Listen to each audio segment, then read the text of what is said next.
Our social safety net in Canada doesn't work for 2025. It is too slow, too cumbersome, and doesn't help enough people in our country.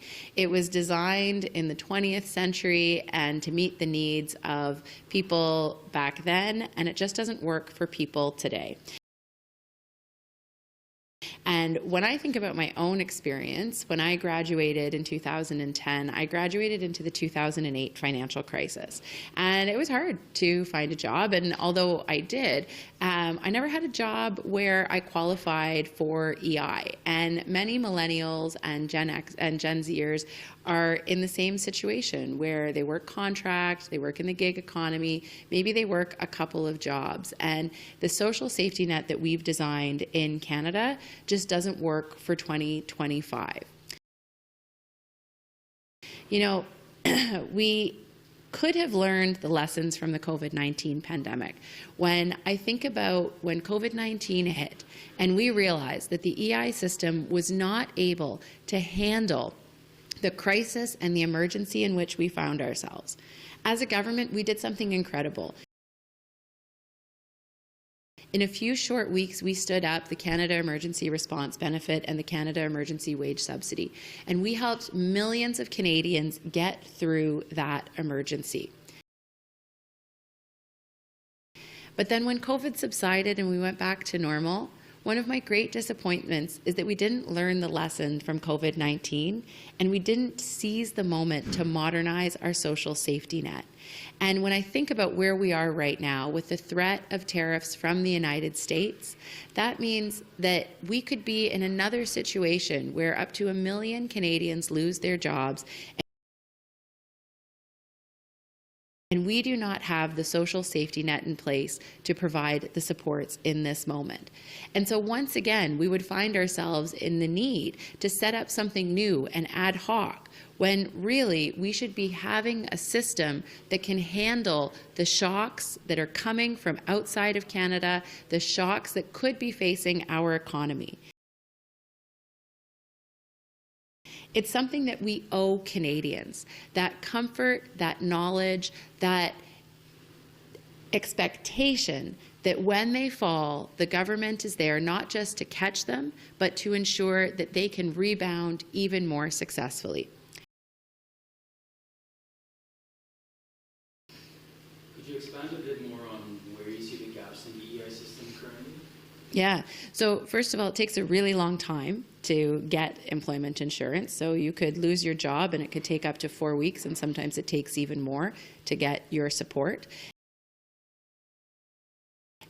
There are many people who don't qualify for EI. Maybe they haven't made up the number of hours, and the number of hours is inconsistent across the country. And again, a system that was created for the work world of the 1980s and the 1990s and not one of 2025.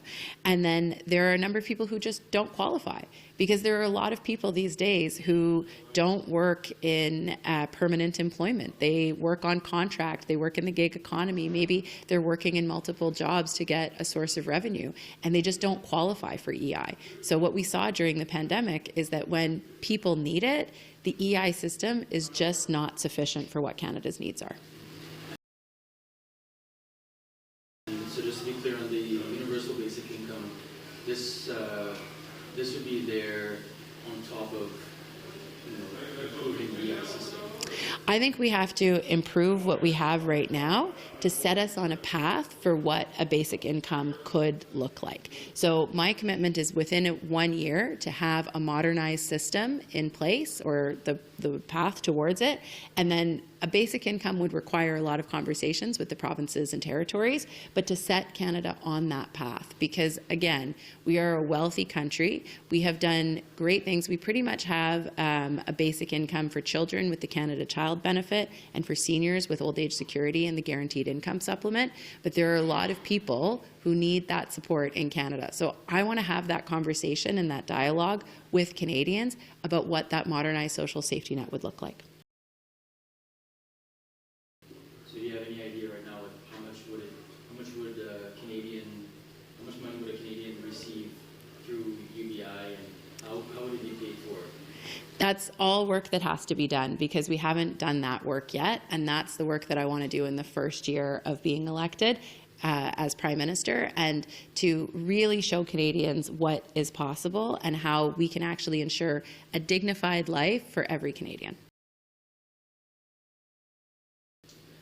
I just have some questions from a colleague. Previously, all the leadership campaigns for the Liberal leadership party, Liberal Party, put out a joint statement on Donald Trump's threats. But in the past few days, Chrysler Freeland is making aggressive proposals about better ways to deal with Trump. I'm wondering, is it constructive to have leadership candidates armchair quarterbacking the government right now?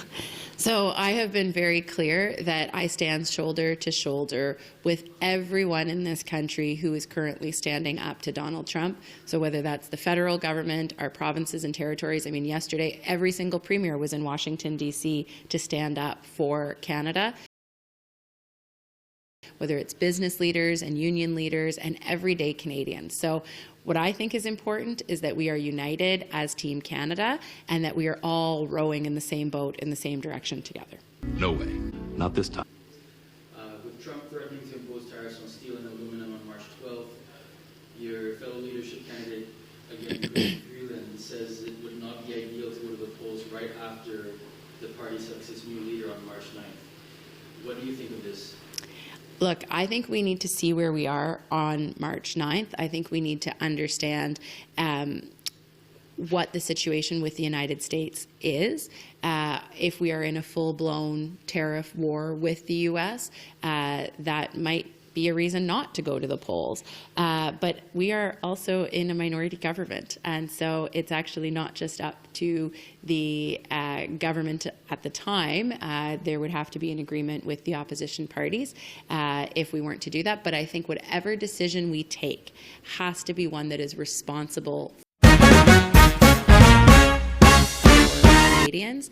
And one of the things I can say is that, you know, in Ontario, the Premier has decided to call an election at a time where, you know, his energy might be better spent defending Ontario's interests. And so I think Canadians will judge us